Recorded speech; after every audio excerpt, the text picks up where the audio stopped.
I mainly teach meteorology to pilot students and aviation and airline management to pilot and management students.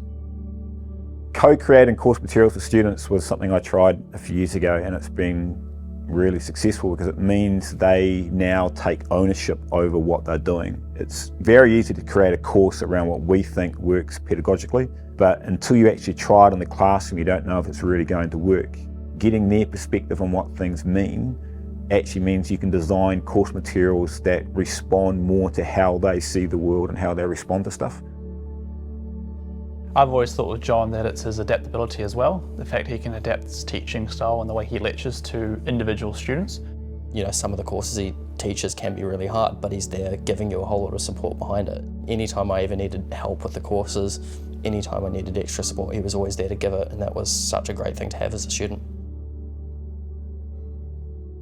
Bookending is an approach I introduced a few years ago. It's a way of breaking up traditional lectures into smaller chunks, involving a lot of student-led teaching and discussion where they basically take control of the lesson. So you might start with, say, a 5-10 minute traditional lecture where I explain a concept, but then you split them into groups and they use what they've just learned to explore problems and scenarios in their own way.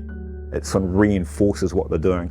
And more importantly, it means I can go around the groups and I can talk to them individually, and I can see when a group is perhaps not getting something. So it's a really great ongoing form of evaluation and formative assessment that you can use to improve how they learn and how you teach. No matter what you were learning, there was always something to tie it into what you'd actually be doing in real life, and it got you really thinking about how you're going to apply it in real life and what you're going to do with it. And it's now we look at the sky and we actually understand what's going on, and that's something pretty cool to have. One of the things that makes an excellent teacher is they're interesting. And John is interesting, but more than that, John is interested, and that's what I think sets him apart.